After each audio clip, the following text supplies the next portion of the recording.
Over 2,000 years ago, long before the arrival of the Romans, this was an important place. It was a well-worn route, and it marked the boundary between Celtic tribes.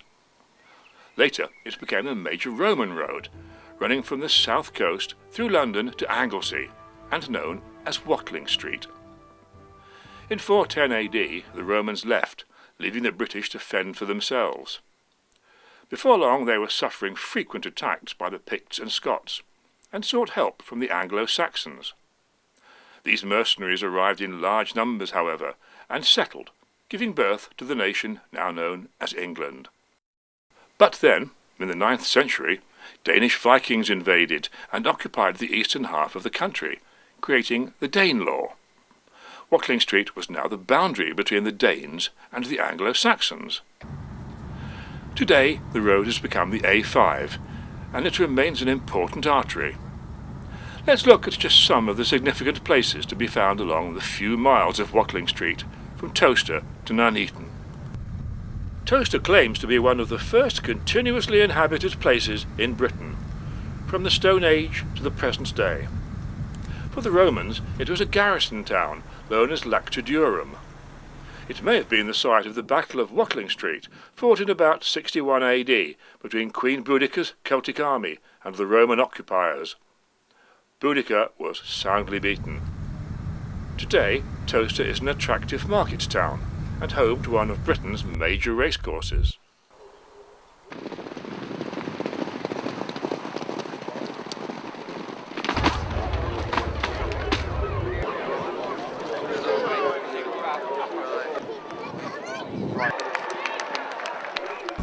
A few miles northwest, and we come to the site where an invention that dramatically changed our world was first put to the test. Back in 1935, in these fields in Upper Stow, Robert Watson Watt, a descendant of the steam pioneer James Watt, along with his colleague Arnold Wilkins, demonstrated the first ever radar. Their system could detect bombers at a distance of at least 8 miles, and it went on to play a major role in the Allies' defeat of Nazi Germany.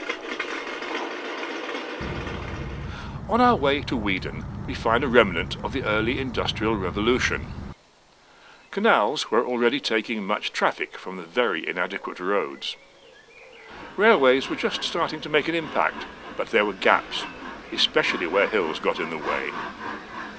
The London to Birmingham Railway had a 22-kilometre break that passengers and freight had to cross by road.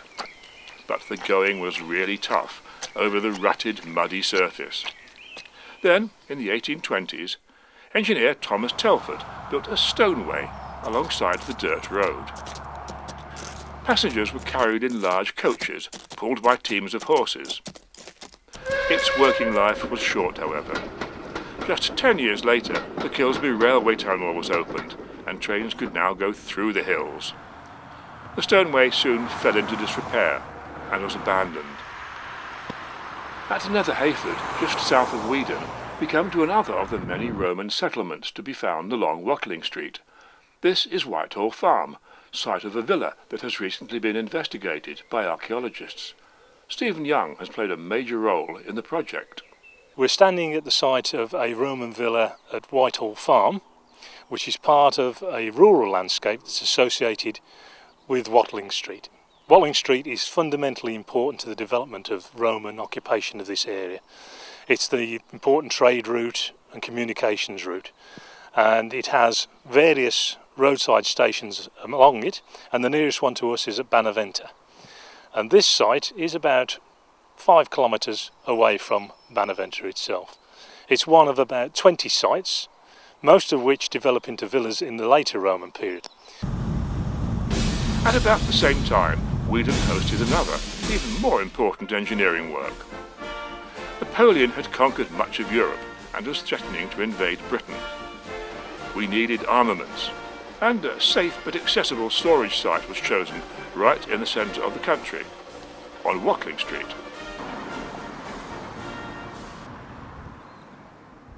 This is an absolutely unique site because it's hidden away actually in Weedon, which is off the main track.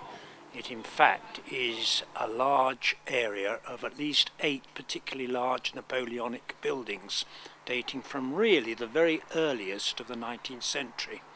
So looking around it, you may wonder why it was sited here, and of course the answer is, when the Napoleonic Wars were actually starting, the country in general needed somewhere where the armaments for the soldiers could be safely stored, and they chose Weedon, 100 miles in either direction to the sea.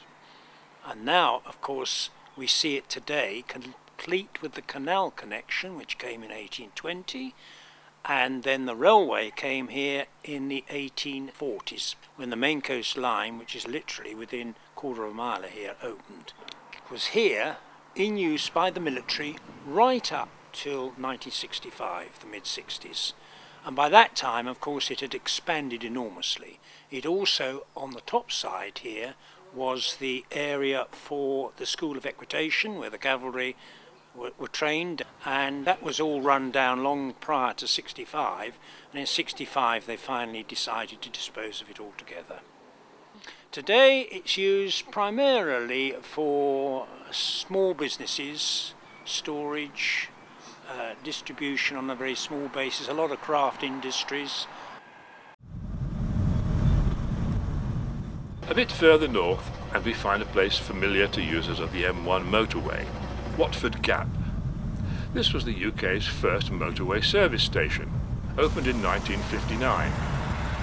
Watford Gap has nothing to do with the large Hertfordshire town of Watford, but takes its name from the nearby Northamptonshire village. So, what is the Gap? Well, it's a pass or gap through the hills that for millennia has been used by many forms of transport. First, it was the route taken by the Roman Watling Street. Next, the canals used it to avoid having to climb too many hills. They still needed quite a few locks, however, such as this impressive flight at Watford.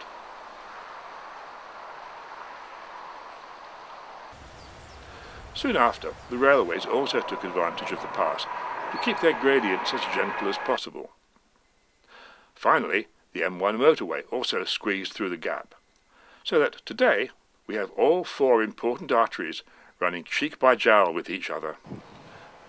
Nearby is Ashby St Ledgers, a small village with a lot of history. In this small room above the gatehouse of the Tudor manor, the conspirators met in 1605 to plan the gunpowder plot to blow up the king and parliament. They failed, of course, and we now burn effigies of the major conspirator, Guy Fawkes, every November the 5th. Soon after Ashby St Ledgers, the A5 passes over the M45. Built in 1959, it's the UK's only heritage motorway. It gained this unlikely status because, since the opening of the M6, it's become very underused and has consequently needed hardly any upgrading. Drivers along the A5 often wonder what the row of small castles is all about. Of course, they're not really castles, but air vents for the Kilsby rail tunnel.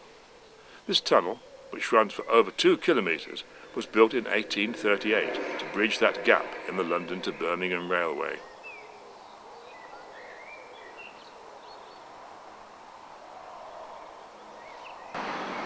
Just off the A5 we find the town of Rugby. Its main claim to fame comes from Rugby School, where it is said the game of rugby football originated. Visitors come from around the world to see the hallowed ground.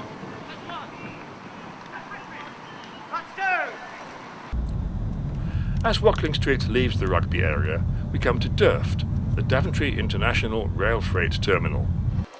This is just one of the many huge distribution complexes along this part of the A5. It's unique, however, in having its own railway system, a spur off the main West Coast line.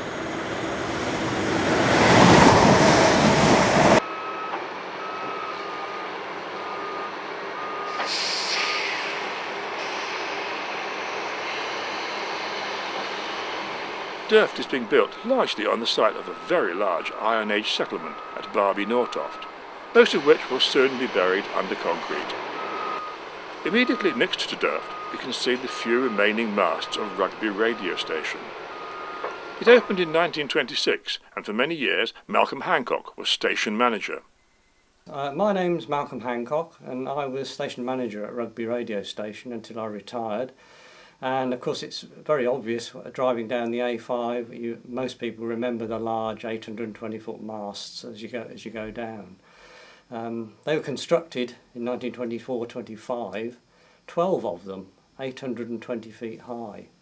And the reason for them was we wanted empire communications to the world, or to the empire, and the big transmitter that used the big masts sent out signals in Morse code right round the world. The news broadcast, for instance, could go out to Canada and New Zealand at exactly the same time and be received by both. And even today, I think the long wave service like that is the only way you can sort of wrap right around the world. Following that, in 1927, for the very first time, you could speak to America from this country. £15 for 3 minutes, £600 odd today, so not cheap. And Rugby then became the centre really of radio telephone communication with shortwave services. They're the smaller masts you may have seen as you drive down the road. And by the mid-30s, Rugby was called the telephone exchange of the world. And if you wanted to make a telephone call to anywhere in the world other than the near continent, it would have gone through Rugby radio station. Of course, following the satellites, cables first of all in the 50s, and then satellite communications, these requirements gradually diminished, and Rugby went over to ship services for quite a while. Finally, they ended in 2000, and the other services ended 2003, 2007, including the time signal service, which also came from there. And the masts, well, the big ones, which everybody could see with the big lights on the top, you could see for miles. 8 of those were failed in 2004, and the other 4 went in 2007. Now looks like it's going to be a large housing estate.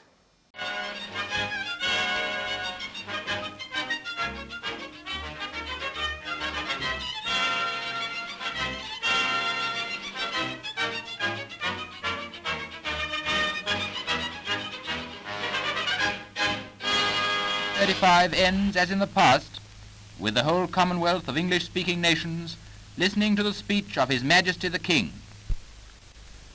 The year that is passing, the 25th since my accession, has been to me most memorable. In addition to BBC broadcasts and the international time signal, the station was used for long-range communication around the world, including that with the UK's fleet of nuclear submarines. This made Rugby a prime target for Soviet nuclear missiles, something that is hopefully no longer the case. Having once been a Roman road, it's not surprising to find many important settlements from that time along Watling Street. This is Tripontium, just northwest of Rugby. There's not much to see now, but when the site was excavated in 2005, many significant artefacts were recovered. Victoria Gabitas of Rugby Museum looks after some of the finds. The Roman site of Tripontium is a Roman way station, and it lies on the Watling Street, and it falls halfway between a similar way station at High Cross to the north and another one to the south at Banaventa, which is close to Weedon and Daventry. These way stations served an important purpose for the Roman imperial machinery. Imperial messengers could travel the length of these roads and get refreshment at the way stations. They might be able to spend the night there. They might maybe change their horse for a fresh one. And so messages were travelled the length and breadth of the country. One of the most important artefacts to be found at Tripontium is this milestone, and it just tells us who the emperor was at the time that the milestone was erected. It says, Emperor Caesar Flavius Valerius Constantinus, good, fortunate, unconquered Augustus, son of the deified Constantius Pius Augustus, which is a lovely set of titles, I always think. Tripontium's a mixture of a site. Part of it is the Roman way station with the important central building, which would be the Mansio, with a bathhouse attached. This was the main functional building of the site. But attached to it there were a number of other lesser buildings, and we know that there was a Romano-British settlement established around the way station. So what started out as a small functional site for the Roman officials travelling up and down the Watling Street turned into a little local settlement. This tile, I'm very fond of this one, it's got a footprint on it. Clearly somebody was making the tiles and laid them out to dry, and somebody padded across. There's the big toe, there are the smaller ones. It's quite a small foot, I think it might even have been a child. Another major distribution site on the A5, and perhaps the biggest in the UK, is Magna Park.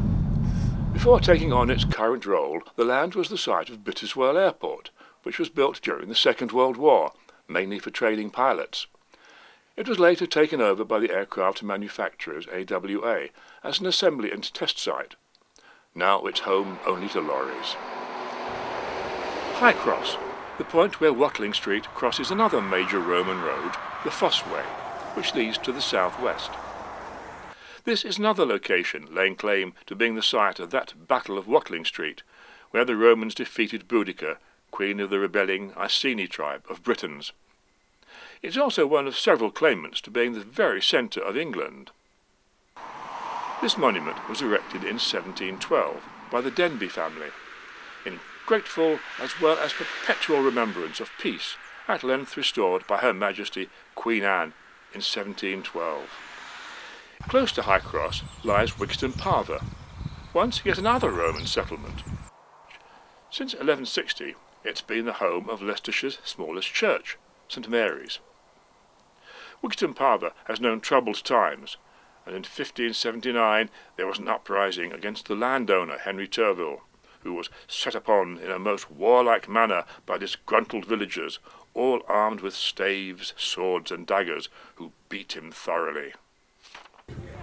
The next major town on Watling Street, just to the east, is Hinckley. It has long been known for its hosiery manufacturing, originally by hand knitting. The first framework knitting machine was brought here in the 17th century, but it didn't go down well with the workforce. Castle Street is the first known location of Luddite vandalism, where disgruntled workers whose jobs were threatened took sledgehammers to the machines. Perhaps less well known is Hinckley's claim to being the birthplace of the hansom cab in 1835. It's been a star in many Sherlock Holmes movies. Hinckley also has a long history of engineering and is home to the Triumph Motorcycle Company, the last such manufacturer in the UK.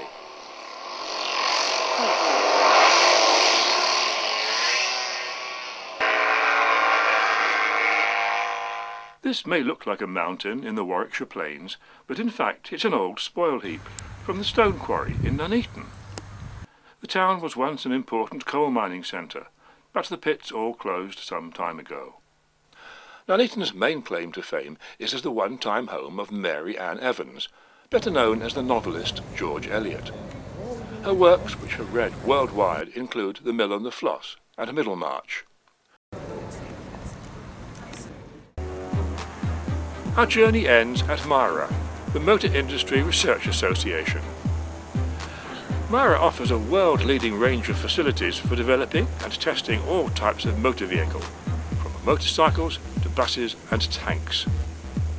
Vehicle manufacturers from around the globe come to MIRA to use, amongst other things, its wind tunnels, electrical testing laboratories and a whole collection of test tracks.